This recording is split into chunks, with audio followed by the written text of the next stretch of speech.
먼저 학계를 대표해서 그동안 개성공단 문제에 관해서 많은 좋은 아이디어도 내시고 글도 쓰신 분입니다. 경남대 흑덕문제연구소의 이물출 박사님께서 토론 말씀해 주시겠습니다. 네, 감사합니다. 그 개성단 그 재가동과 관련해서 저도 많은 고민을 하고 있습니다. 많은 고민을 하고 있는데 사실 그 토론문을 보시면 알겠지만 저는 이제 재가동 추진 전략이라고 해서 나름대로 제가 그 재가동을 위해서 필요한 조건들이라 그럴까요? 그런 전략들은 토론문을 보시면 될 것 같습니다. 근데 이제 제가 아까 이제 국회의원들하고 또 발제하신 분들 의견을 들으면서 조금 이렇게 이 토론문하고 다른 의견을 조금 제시할 필요가 있겠다. 궁극적인 목적은 저도 개성단 재가동을 누구보다도 원하는 사람이긴 하지만 기본적으로 이 재가동 문제를 너무 나이브하게 접근하는 것 같은 느낌이 들어서 제가 급하게 다시 한번 10분 안에 토론할 수 있도록 그렇게 준비를 한번 해봤습니다. 저는 기본적으로 개성단을 재가동하는 것만이 능사가 아니라고 봅니다. 개성단을 막 이렇게 서둘러서 재가동하는 것이 능사가 아니다. 여러분도 다 공감하는 내용이지만 다시는 폐쇄 상황이 이제 반복되지 않도록 만반의 안전장치를 만들어 놓고 그 방향으로 이 재가동을 어떻게 할 것이냐를 고민을 해야지 당장 이 재가동을 위한 재가동은 저는 그거는 바람직하지 않다는 입장이 있습니다. 그래서 앞으로 우리가 직면할 문제점들이 굉장히 많습니다. 굉장히 많기 때문에 그런 부분들을 엄밀하게 한번 점검을 할 필요가 있는 것 같습니다. 그래서 제가 말씀드리고 싶은 것은 과거의 사례, 과거의 경험만으로 재가동을 돌파하겠다, 재가동을 한번 해보겠다고 그런 식으로 접근하는 것은 지금은 아니다. 저는 지금은 아니라고 봅니다. 제 입장은 명확합니다. 자, 우선 지금 오늘 이제 저도 이런 얘기를 별로 하고 싶지는 않지만 우리가 현실적으로 이제 핵과 미사일 문제가 개성단에 가장 직접적인 영향을 미쳐왔습니다. 사실 저도 누구보다도 개성단 연구를 처음부터 한 사람으로서 그동안에 개성단 관련된 문제점들을 보면 대부분 핵 문제와 관련돼 있었습니다. 1차 핵실험부터 해서 5차 핵실험까지 계속 핵 문제하고 핵 문제가 개성단의 발전을 계속 가로막고 있었거든요. 그게 지난 진보 정권 때는 그게 충분하게 부각이 안 돼서 그렇지 계속 그 물밑에서는 이 핵 문제가 가장 큰 문제였습니다. 근데 이제 정권이 바뀌면서 핵 문제와 이제 개성단이 연계되면서 이제 이게 핵 문제가 더 이제 부각이 된 건데, 자, 우리가 한번 상상력을 지금 발휘할 필요가 있을 것 같습니다. 당장 3월달에 한미 군사훈련이 재개가 됩니다. 지금 트럼프 행정부가 전략 자산을 동원해서 그 어느 때보다도 아주 강도 높은 한미 합동 군사훈련을 한다고 합니다. 북한이 가만 안 있겠죠, 여러분, 그죠? 또 맞대응을 할 겁니다. 그러면서 ICBM을 발사할 수도 있고, 6차 핵실험도 할 수 있습니다. 그러면 자동적으로 어떤 조치가 취해지죠? 유엔 안보리 차원, 미국 차원에서 미국은 독자적으로, 유엔 안보리 차원의 다자적 차원에서 새로운 제재가 자동적으로, 왜냐면 트리거 조항에 의해서 자동적으로 제재가 추가가 됩니다. 지금보다 훨씬 더 강력한 제재가 추가가 되겠죠? 북미 관계가 더 긴장이 되고, 또 북미 관계만 긴장이 되겠습니까? 미국하고 중국하고. 여러분 언론을 통해서 많이 보고 계시겠지만 아마 이전과는 저 트럼프라는 사람 여러분 잘 아시잖아요. 저 지도자가 이제 막 정권을 잡은 사람으로서 호락호락하게 양보하지 않을 거 아닙니까? 그죠?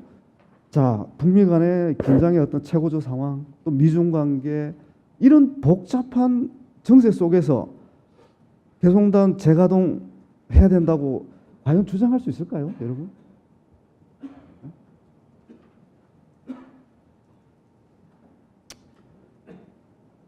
저는 동력을 유지하기 굉장히 힘들 겁니다. 국내 여론은 말할 것도 없고, 만약에 북한이 도발을 자제하고 나름대로 이 남북 관계를 관리하는 그런 모드로 나온다. 또 핵 문제도 좀 더 이 새로운 남북 관계를 위해서 북한이 보다 진정성 있는 그런 자세로 나올 경우에는 그나마 이 동력을 재가동을 위한 동력을 유지할 수가 있을 겁니다. 만약에 그렇지 않다면 북한 입장에서 핵과 미사일이 더 중요하다고 해서 미국을 상대로 정말로 맞짱을 벌인다면, 맞짱을 뜬다면 과연 재가동을 주장할 수 있을까?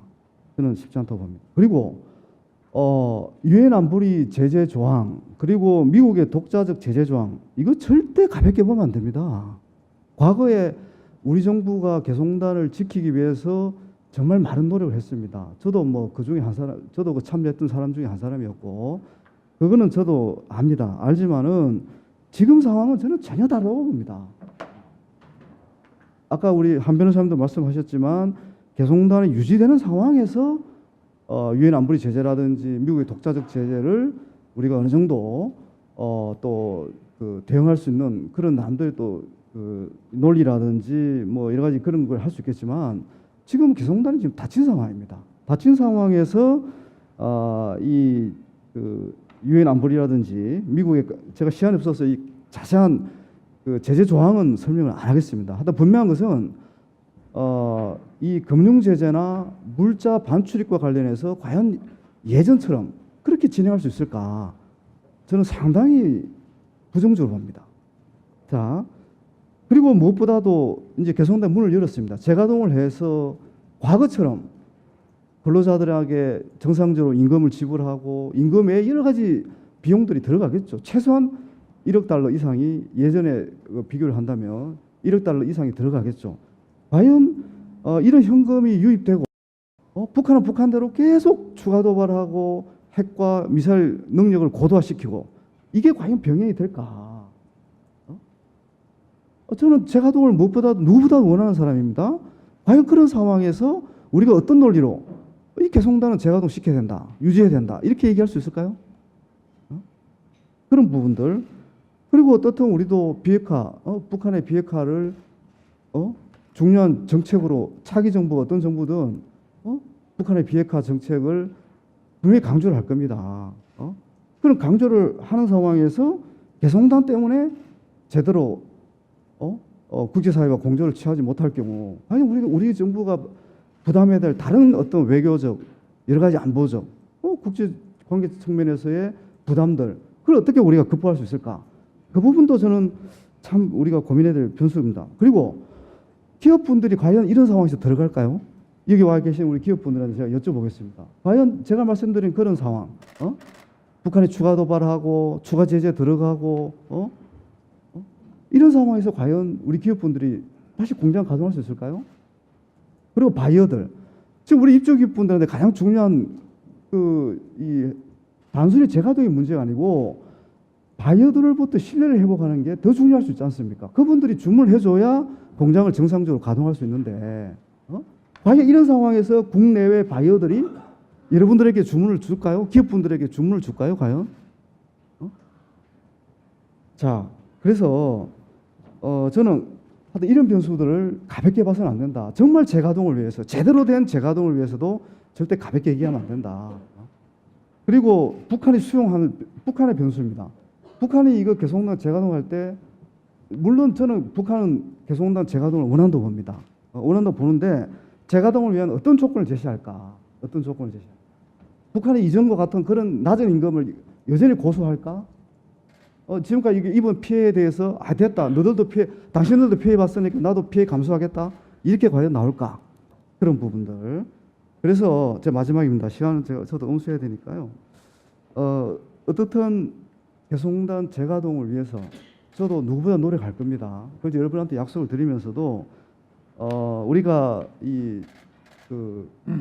어떤 우리만의 변수, 그러니까 국내 변수만 가지고 이제 개성단을 논의하는 것은 한계가 있다. 그리고 우리 정부의 의지가 정말 중요할 겁니다. 차기 정부의 의지가 저는 절대 중요하다고 봅니다. 그래서 이 문제를 해결하는 과정에서 많은 걸 고민할 텐데 정말 이 개성공단 재가동과 관련해서 가장 중요한 제가 이제 오랫동안 연구하면서 느낀 것 중에 하나는 역시 북한이 적절하게 손뼉을 쳐주지 않으면 정말 한계가 있는 겁니다. 한계가 있는 겁니다. 그래서 우리가 오늘 북한 변수에 대해서는 지금 이제 다른 토론자께서도 말씀하시겠지만 북한이 개성공단의 재가동 정말 이 통일의 어떤 기반으로서 뭐 여러 가지 개성공단의 가치는 충분히 우리가 공유하고 있는 상황이지 않습니까?